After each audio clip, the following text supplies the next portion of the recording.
Jalan.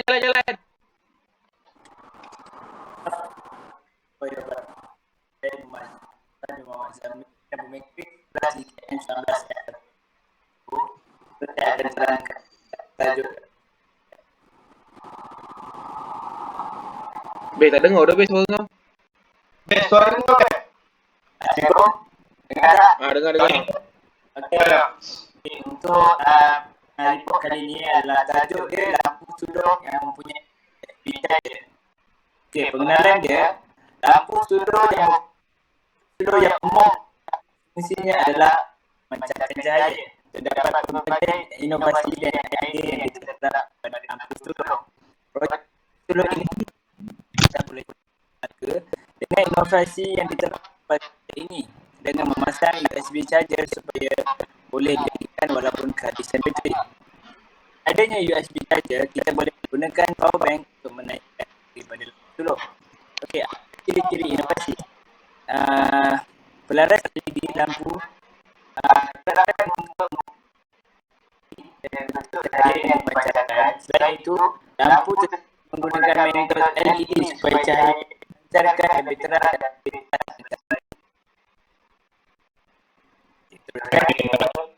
Okey, seterusnya saya akan menerangkan 5 langkah dalam nama saya Muhammad Naim bin Alan. Langkah pertama, definisi masalah. Definisi masalah ialah kita akan menggunakan kadar bateri yang banyak dan bateri juga mudah habis. Okey, soalan seterusnya, apa yang ingin dicapai? Okey, dalam kumpulan kami ingin mencapai sesuatu produk yang kurang menggunakan sumber sel kering. Seterusnya, mengharapkan lampu suluh lebih cerah dan air sekali jimat kuasa. Okey, soalan seterusnya, apakah yang diperlukan dalam projek? Bahan-bahan yang diperlukan, kantar, mentol, switch dan soket USB charger. Untuk soalan C, apakah yang diperbataskan? Masa yang diambil untuk memastikan projek, taktik semasa ingin mencipta lampu suluh. Okey, seterusnya apakah tujuan? Tujuan untuk mencipta projek yang mesra alam. Okey, langkah kedua ialah konsep kualitisasi. Okey, yang idea tu kat gambar tu, contoh-contoh idea yang kita orang keluarkan masa dalam perbincangan grup idea untuk lampu suluh. Okey, lepas tu penerangan dia dalam proses pembinaan lampu suluh, kami mengecilkan lampu suluh supaya mudah untuk dibawa ke mana sahaja. Selain itu, kami tidak menggunakan sumber sel kering. Kedua, struktur pada bahagian kantar kami menggunakan kantar cembung supaya cahaya lebih besar apabila diarahkan pada suatu kawasan. Okey, yang B tu pun jadi kreativiti lah. Kita menambah kreativiti pada kita punya projek. Kita menambahkan tu macam cengkam pemegaman tu,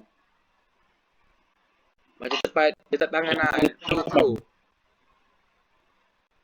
Okey, lepas tu kita orang ada punya tu membina lekungan pada struktur badan lampu suluh supaya dapat memberi keselesaan kepada pengguna. Okey, yang C, menyiasat teknologi dan kaedah yang digunakan. Dalam penyiasatan saya, terdapat kaedah yang terbaik digunakan untuk membina lampu suluh. Yang berkualiti antaranya adalah menggunakan light emitting diode LED yang unggul kerana ianya berbeza dengan mentol pijat tradisional. LED menyediakan sumber pencahayaan tahan lama yang paling kuat. Selain itu, kecerahan lampu suluh diukur melalui kekuatan lumens yang merupakan ukuran jumlah cahaya yang dapat dilihat yang dihasilkan oleh kantar. Okey, baik. Bawa. Okey, langkah ketiga, reka bentuk dan penilaian awal. Berdasarkan keperluan yang dinyatakan, pilih idea yang menjanjikan. Berdasarkan lampu suluh yang tidak menggunakan sel kering ini, ia akan menjadi pilihan hati pada setiap pengguna kerana ia tidak leceh untuk digunakan, hanya memerlukan power bank sahaja untuk menghidupkan lampu suluh tersebut. Selain itu, klip poket yang boleh diterbalikkan. Layar atau rantai kunci akan membuat lampu slow tidak mudah jatuh. Okey, yang B tu lukisan gambar raja dari idea lah. Itu contoh-contoh lukisan dia. Okey, lepas tu C. Bagaimana ianya akan berfungsi? Lampu slow ini berfungsi dengan menggunakan tenaga elektrik kerana lampu slow ini tidak menggunakan sumber sekering. Selain itu, lampu slow ini mempunyai soket USB charger yang berfungsi untuk memasukkan USB pada soket tersebut dan menghasilkan tenaga untuk menyalakan lampu slow. Lampu slow ini juga menggunakan kantai yang berteknologi tinggi yang dapat menghasilkan cahaya yang sangat terang dan mempunyai jarak rasuk maksimum 110 meter. Apabila lampu slow digunakan pada tetapan tinggi, cahaya mempunyai runtime yang hebat sebanyak 2 jam setengah.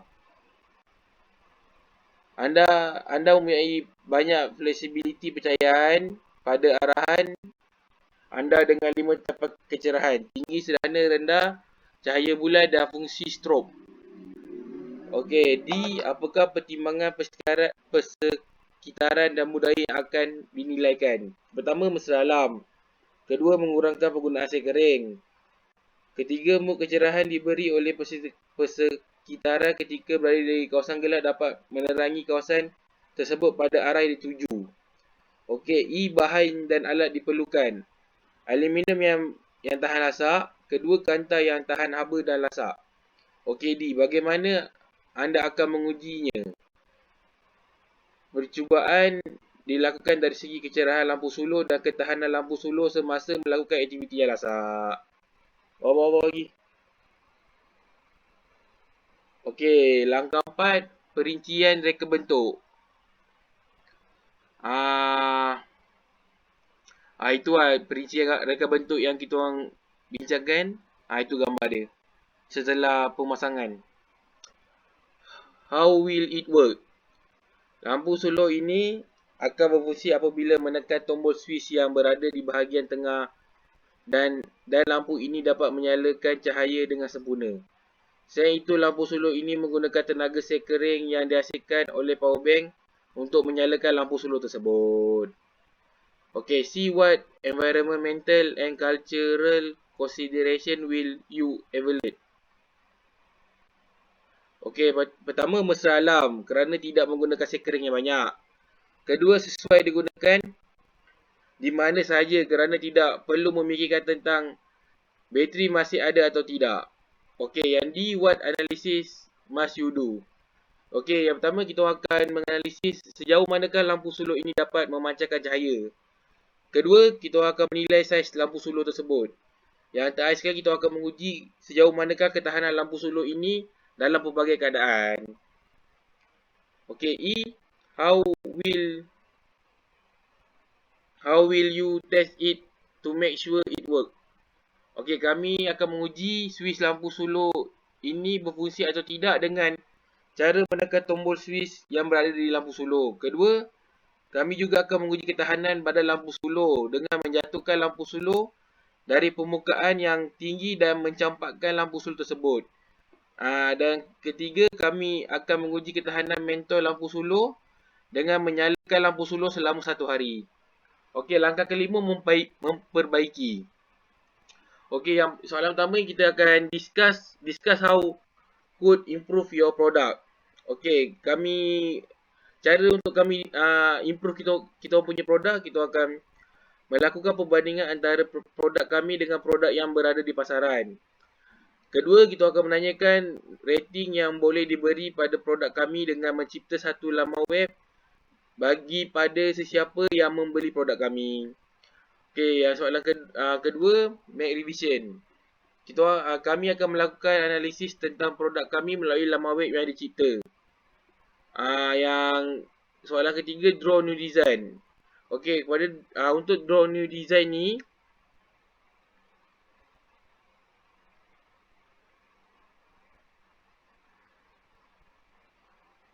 untuk draw new design ni kami akan memperbaharui produk tersebut berdasarkan komen pembeli dan membina model yang baru daripada komen pembeli lah. Okay, last sekali, iterate your design to make your product the best it can be. Okay, kami akan mencipta semula produk lampu solar berdasarkan analisis yang diterima melalui laman web tersebut supaya produk akan menjadi lebih berkualiti dan dapat mengalahkan produk yang berada di pasaran dunia. Okay, sekian, terima kasih daripada saya. Syawan. Ya, Assalamualaikum. Nama saya Muhammad Syamil bin Muhammad Fazil. Nombor metik sudah dikirim 19F104. Saya akan menerangkan kepentingan pemilihan dalam reka bentuk. Okey, yang pertama senarai bahan. Kita menggunakan bateri yang boleh dicas semula, kantor LED, ion bateri yang boleh dicas semula, lampu LED, TP4056 micro USB, lepas tu sink hubber, resistor, wire, switch tukar buka, bekas lampu yang sudah terletak menggunakan pencetak LED. Okey, seterusnya ciri-ciri bahan. Tahan letak. Kaunter yang tahan kabel panas, boleh digunakan dalam keadaan yang lama, boleh dicas semula baterinya, reka bentuk yang mudah dipegang, besar 10 cm kali 3 cm. Seterusnya, Dan bawah tu Fahmi. Fahmi? Assalamualaikum, saya Muhammad Fahmi bin Azri. Saya akan terangkan tentang pertimbangan reka bentuk. Yang pertama, ia adalah sebuah lampu solar detachable. Seterusnya, penciptaan lampu solar rechargeable bertujuan mengurangkan pembuangan sel krem rata-rata. Seterusnya, pengguna bateri lithium ion boleh dicas semula dengan kehabisan dalam situasi. Penggunaan sel kering boleh menjadi sukar apabila kehabisan bateri tanpa sedar atau tidak bateri tambahan atau mendadak. Selain itu, penggunaan lampu LED lebih terang berbanding lantern biasa. Penghasilan lampu yang biasa dan mudah disimpan dengan lebih baik. Sebenarnya, reka bentuk yang baik lebih lagi sebagai lampu solar tambahan dan apabila lampu solar sel kering kehabisan bateri. Ia juga mudah dicas semula menggunakan cas mudah alih, iaitu power bank. Okey, terima kasih Fahmi. Okey. Seterusnya, faktor dalam reka bentuk ergonomik. Kita. Wah, semua kau nak balon? Okey. Nama saya Muhammad Aris Farhan bin Sudi, 19 IKM 1036. Kita akan menerangkan faktor dalam reka bentuk ekonomi. Baik, faktor reka bentuk ergonomi dalam produk. Produk yang kecil, mudah digenggam dan menyimatkan ruang dan boleh disimpan dalam beg, silang, seperti crossbag, atau beg pinggang. Produk yang kecil dan tidak berat untuk atau membebankan pengguna. Produk ni juga menyediakan penyangkut untuk kita letak lanyard untuk sangkut kat leher supaya lebih senang nak dibawa. Penghasilan produk lebih moden dan memenuhi ciri-ciri kemahuan ramai pengguna. Switch di bahagian tepi memudahkan proses menghidupkan switch berbanding switch di bahagian bawah lampu. Setengah lampu ada switch yang kena tekan daripada belakang, jadi itu agak menyusahkan. Penggunaan LED yang terang dan lampu berwarna putih berbanding lampu solar biasa berwarna jingga. Penggunaan TP4056 micro USB charger memudahkan pengecasan semula menggunakan pelbagai peranti seperti power bank atau apa-apa. Okey, seterusnya Zairil. Okey, untuk kali ini saya akan terangkan pasal spesifikasi dalam reka bentuk. Okey, LED adalah 30 watt. Untuk dimensi, length dia adalah 10 cm dan diameter dia adalah 3 cm. Okey, untuk ketahanan bateri ni anggaran kita orang adalah untuk 2 hingga 4 jam. Okey, jenis bateri pula adalah 18650 rechargeable bateri. Dan color adalah mungkin dalam biru atau hitam. Jenis charging port pula adalah TP4056 micro USB. Ini adalah lampu LED 18650 bateri. Dan untuk USB lah, untuk kita cas semula bateri lampu solar. Okey, terima kasih.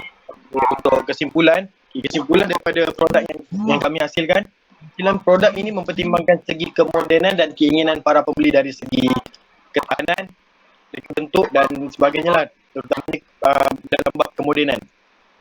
Penelitian yang mendalam yang diperlukan dalam penghasilan projek ini, contoh macam tengok produk-produk sebelum ni apa kekurangan dan kami tambah baik untuk produk kami.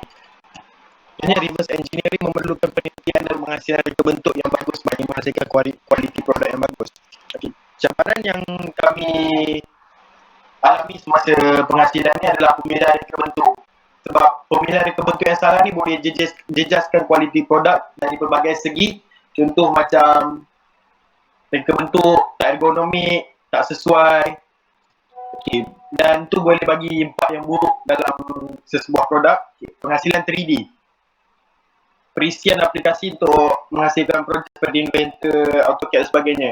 Andai kata penghasilan 3D ni salah, jadi bentuk akhir dalam produk kami tu pun akan terjejas lah. Okay, seterusnya cetakan 3D. Andai kata cetakan 3D untuk prototype ni rosak, memang akan rosak lah dia punya bentuk dan reka bentuknya lah. Dan penggunaan pencetak 3D ni mengambil masa yang agak lama. Jadi itulah cabaran daripada penghasilan produk kami. Terima kasih.